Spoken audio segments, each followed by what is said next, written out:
Sponsored by Zoom Lion Ghana Limited.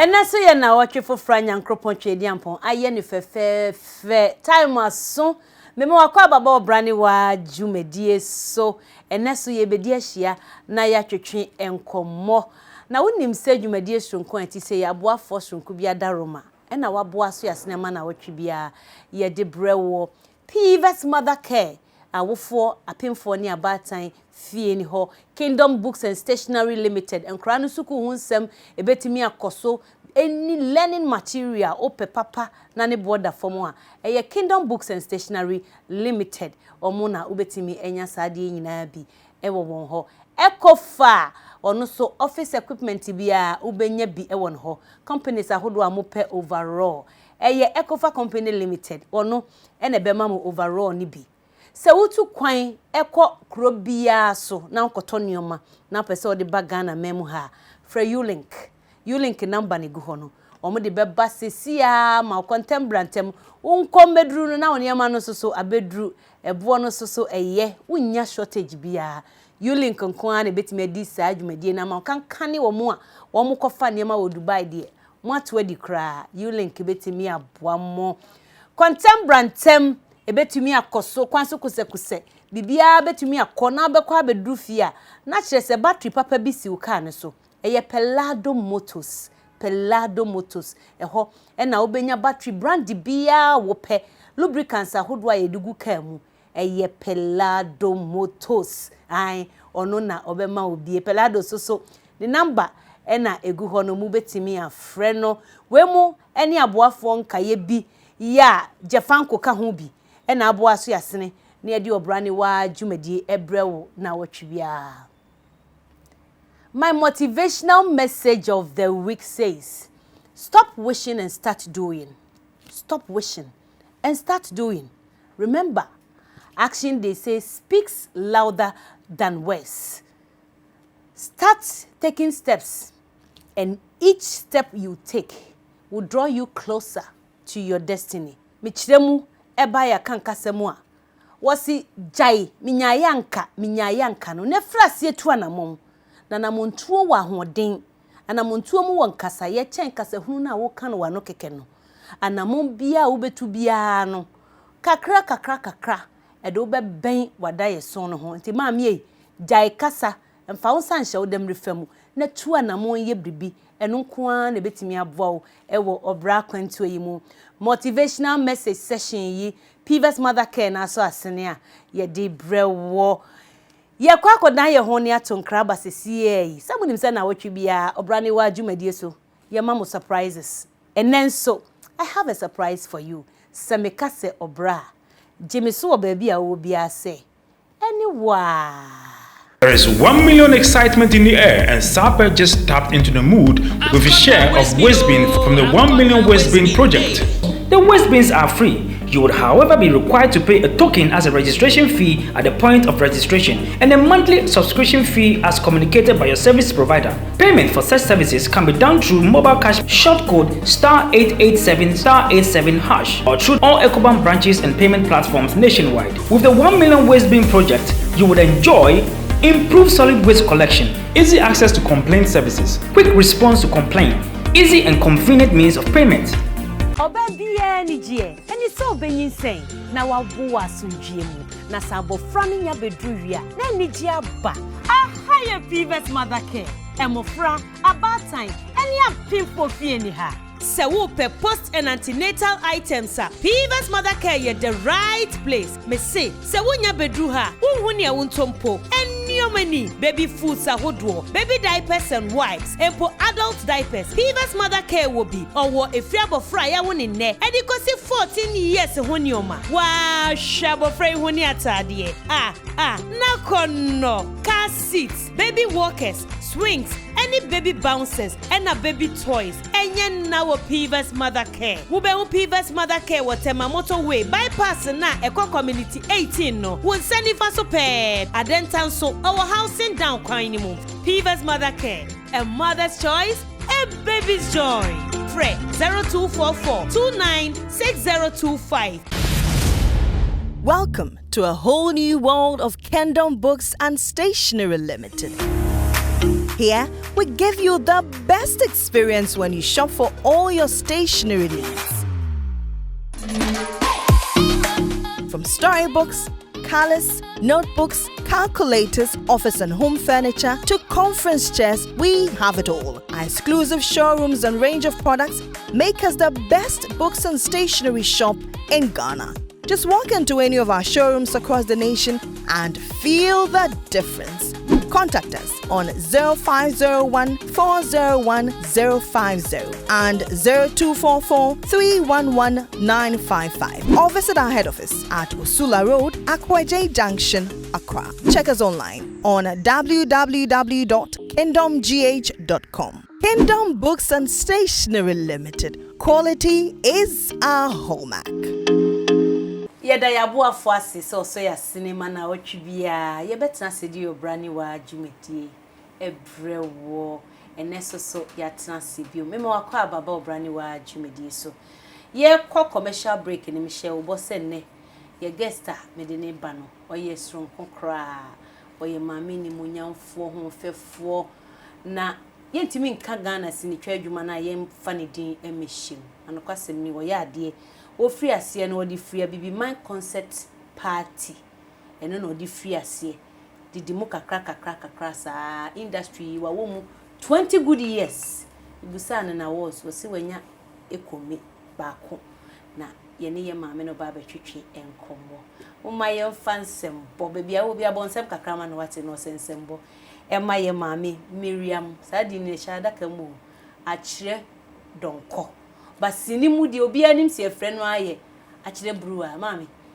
me ma kwa baba obra no agimedi ye nua di bia ye boko adom na me ka sa me be ka Akyere Buruwaa Miriam Akyere donko di ankasa de Miriam Akyere donko enam de ko school na Akyere Buruwaa ndi sini di ana Akyere ni me de na Buruwaa na me fa ne sinem e ba ne sin me call a center no na lady bi wo fra no Akyere Akyere ne pa George mo yesini bi ayese Akyere koyiwa no wa Akyere koyiwa no wa hemi dade empa se ekura wi me dade empa de na so akroma Akyere na de Akyere nti na mza wakotena fie kakra nti me call ye no first attempt na no yem se de no room maame nti me ye room ni wie ye no na pa George assistant ye friend ebusia obisa me say pa George for say na me so ye friend me Akyere no say we dey Akyere go Akyere kam you sudi Akyere na Akyere ko Akyere ba aba na me you so Akyere na nti wo mu a maame no bae no na fe na me ti no hu say o say onu ni din na mabefa me so ye kwapem ni unto Akyere me ya fantini ye fa me Akyere me din angasa no ndi eni baba ko na oka ye ho a ye twase ye fa na Adwoa Buruwaa na ono ne accent di yakosombo akosombo ba Adwoa Buruwaa ndi e shadakam na me say Adwoa Buruwaa di e me de me tusu nsana mafa no se fa me ko mo yi ho na ko tusu nsana ma na fa na jam ko bu no e na o se me fa di na me fae na me de kan ho nti asante ni Buruwaa na me ya fantini na ye Akyere na maka ko na ya Akyere afanso hu za ko sa Akyere Buruwaa ne kopa o afan kasa ebi ni ba ko ebi ni ba di Akyere Buruwaa ba ko no ma wan ba ko pe ye de nyame ase Akyere ye pese hu abrabo ahyase obi a hu TV mu yisi ni wani adin wo ya ade wo koba ni ade but obi nim wa hyase panyi se obi nim obrempon hyase se na wo si hye wa brabo ase na ye fefefe na maba wa ne mrante na eba no yesu ye ntutu ya na mo ni akire bi na obi so atimi abeye panimpa oh mom pa de nyam ye nim se wi school na me kwanya mo wo ye enti mse me wo wie no ne ye be ware me enti no ne wo ye na enti me so akra be 17 years na me kwa ware as wow amene ne wo kwanto bo ase wo kwanyim ye no den na wa wo fo mu ye makofa ba de no mbe nwanye hwe ase me papa tem na me wo be 30 years papa we papa no ye Pentecost elder nti ase ha me maame ne ye nkrofo ebe but anyaba nti me ba oto wase na je say yin se na ba ye no papa ne film na ho kire bi wo fie na ma debi eno no sa hyase na ya na me pese me di won komo because I'm fa kwan paso ne bae na sa ade na bae eye se kan twetwe asem me pese me di won komo ti e bae na chese me ye hwe ni na me wo ye me wo ye no na be ma na be ye me wade me ni no wo two boys two na no ye juma Legon no ye weka we Legon na abrabo mu ye den bosomi akechi ya na ye den abrabo mu ye den ti etu bi onu kwa adwuma na me ma fem akoso a concrete kakra na me so me di aba support ama omo si dan so ya concrete na me aba support efie na wa hodin sa me na me hodin na me ka me ma ba ye na ni numbu omo kra ebu omo wow eden na ma usa hodin natural na me hodin me mpesisi me mpensam fun to ani edin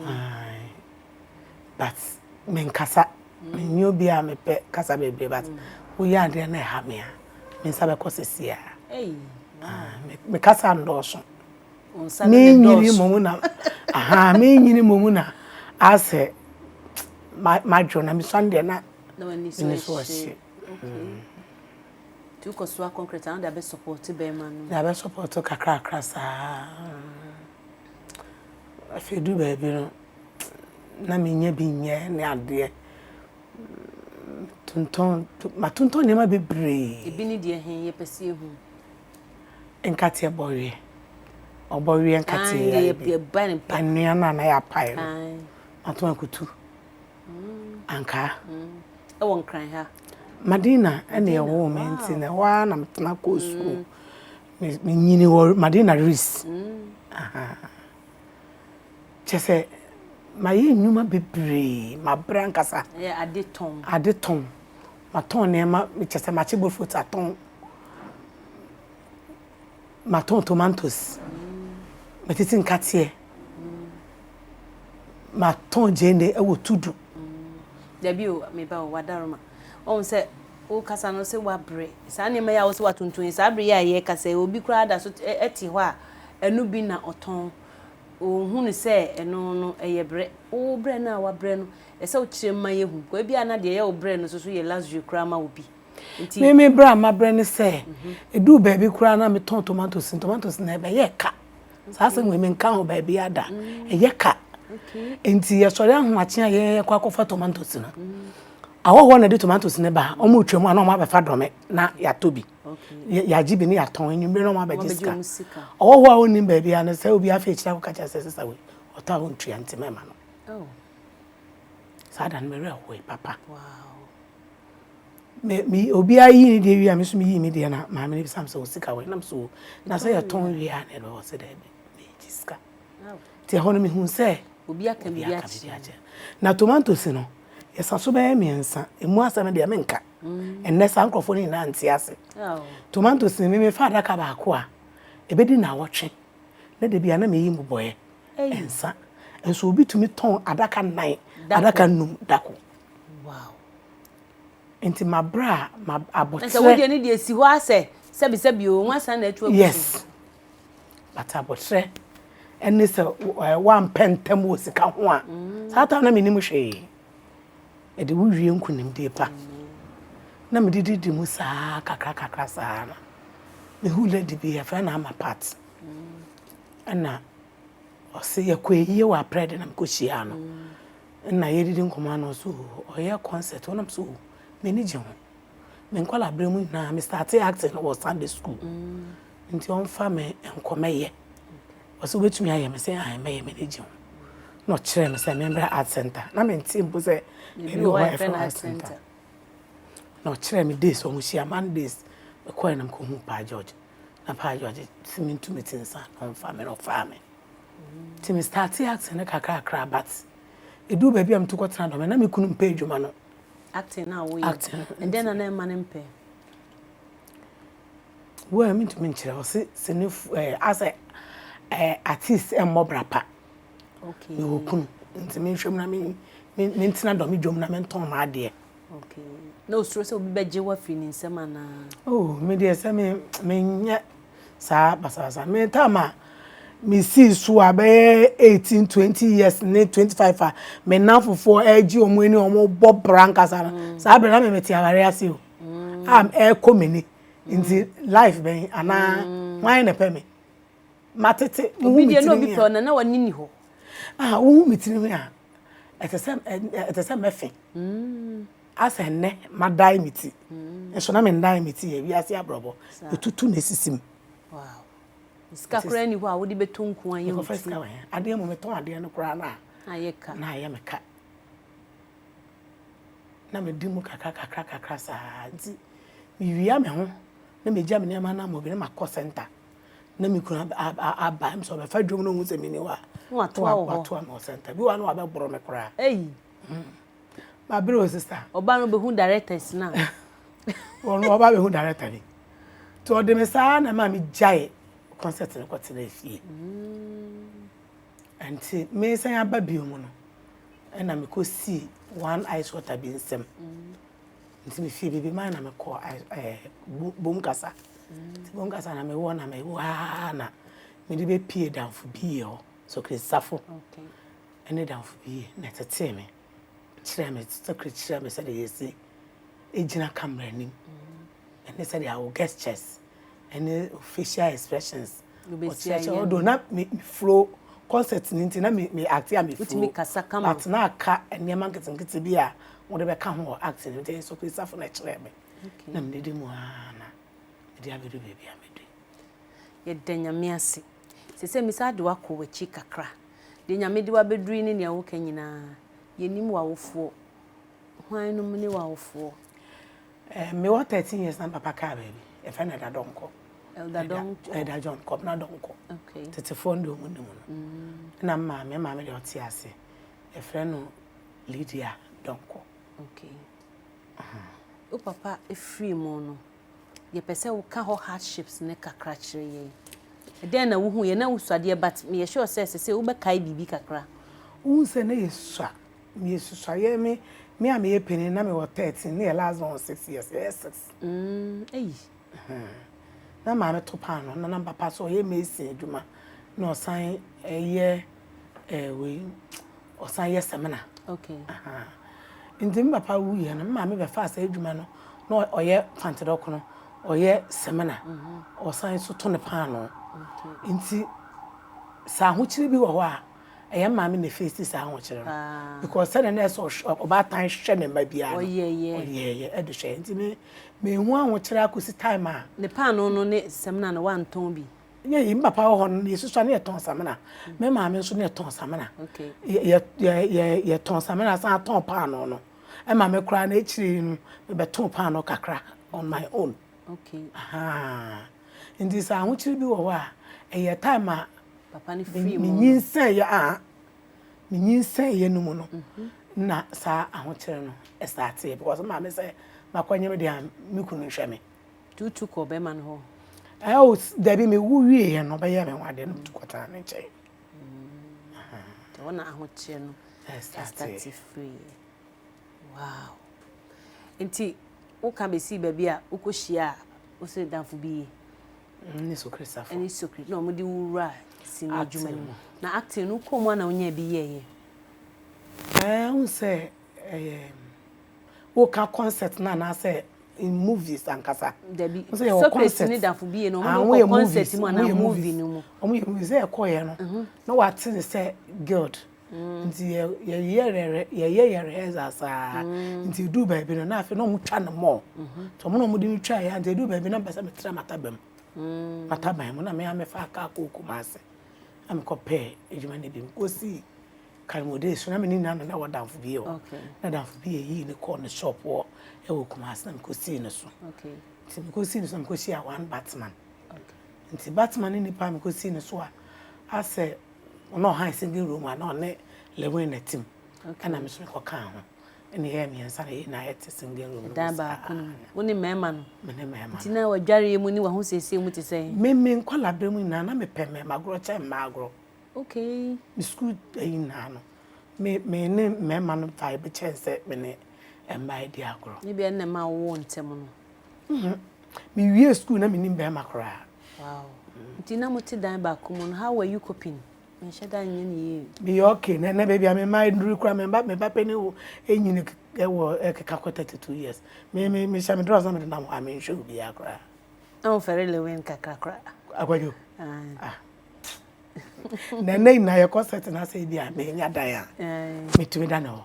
pono so nya dan ya wa fa ne se bakra yes wow ebusiafo mo man dan ho na ye nkoto nkramra ye ba ye betu ankomo twetwen ne so ye gusu ane Akyere Buruwaa ene ti akonyam ye ba sisi a na wa ye that me badan and nkwan bosu enamri what a tie le ba prapanche no ho twan mama fra Jefamko hello Jefamko ni Pacho yo ye ba sisi a yes I am Jefamko your #1 avatar and co-star in town Nampa Pasi Jefamko will produce Nampa public on the very hygienic conditioning tea aha no biara tonenam ebe me and official wa who on the hygienic conditioner Jefamko abanam na rehwehwe nentwi akoko guinea fowl and am waiting since I should free me be today chicken thighs and wings beef sausage turkey and an salt fish and ruby today redfish salmon tilapia Anabe bushmeat, apese, rabbit, snail, akrantie, ochi ana adoa, ninyina biwa. Why you delivering so? No bullshit the foam. Until that neat, hygienic. You are what you eat. Jefamko, nampapasi.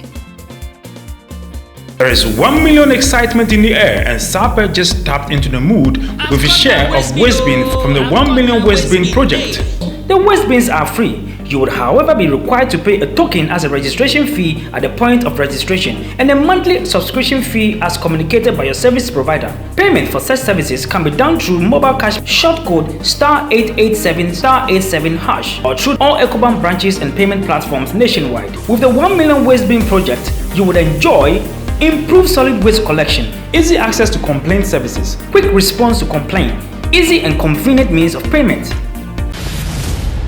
Welcome to a whole new world of Kingdom Books and Stationery Limited. Here, we give you the best experience when you shop for all your stationery needs.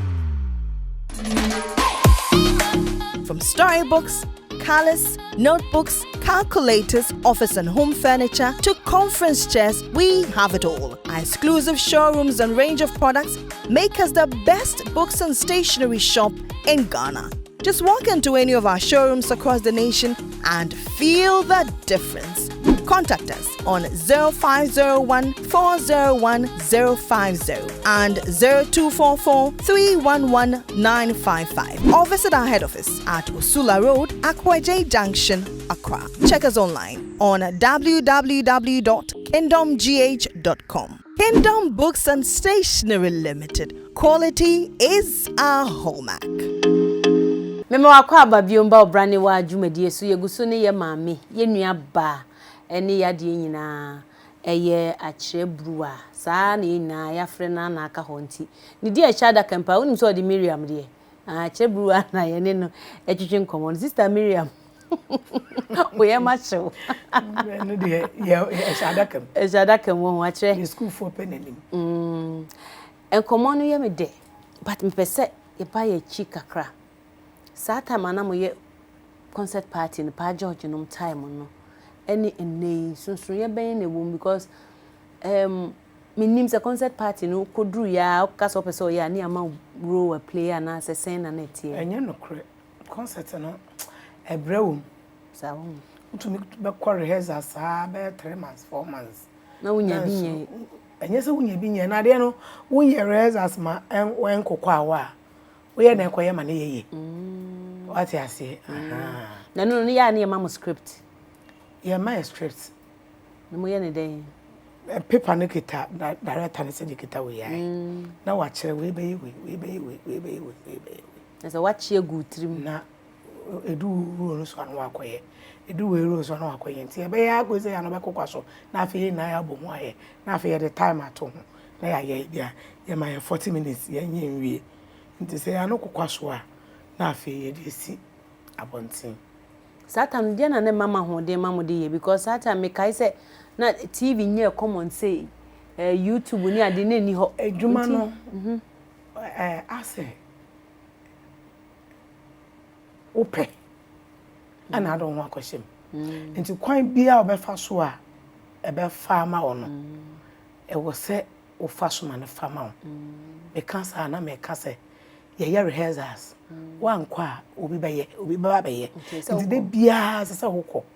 anytime bia ye be hie bia e wo se hokọ uniska kwa e se ofa fom na wo kwa center na akoye rehearsals ye ntua muka dabi be kwa rehearsals e bi be 4 months kwa na time bia na hokọ e bia week no be kono 2 times saa kakra sa kosi bra se dwuma bi beto ho na mokoye a na ya mamuska saa time kwa na say 2005 2006 na msa na ye 2 cities so say na ye kon national theater na otie yi a na ye koye ni 2 times na onya 4 cities na no kra me kwa eduma na me painting no mi force me ho ade a me ton ska me nya na me di dwa bia fried rice na ma ye na ma toto akokọ na me guzam dia akoma me colleagues no me fekeke eduma na opese oba TV so na also ye concert ni bi wow enti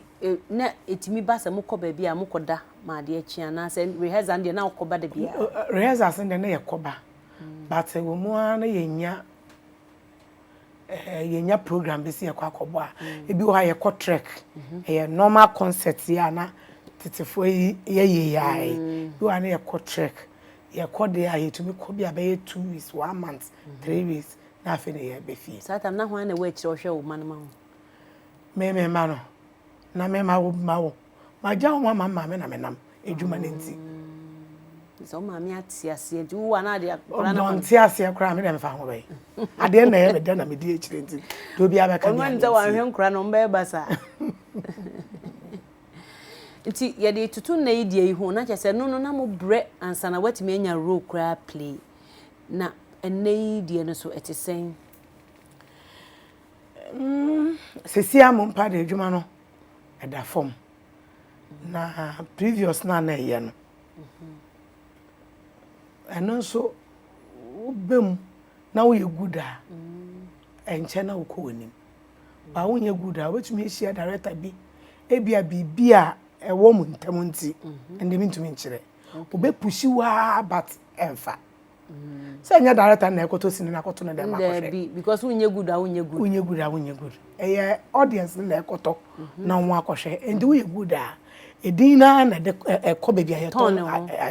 sini wono aha nti eho so na nya easy sa so obi be hu na say betumi apie na ye hu afre wono na nya easy sa just o di ekira obi etumi di sini echi be 10 years you still here one na hu nti on so nya easy ade na am say one ayetire 2 obi o ha na de awo no me acting to say ye de wo me man go share because we are dear dodo wow that's it we are dear ankasa we are dear me ni sinifo etahia wo program iso ni atwitwe nkoma omumu fandodo na about 70% omuta aka se sini adwuma no atofo e dia na mamu kasa atofo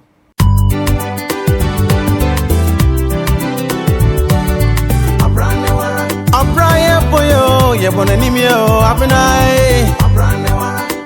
Nyanta, show up yo. Na de Udiano dear, and one of a cat debut. A brand new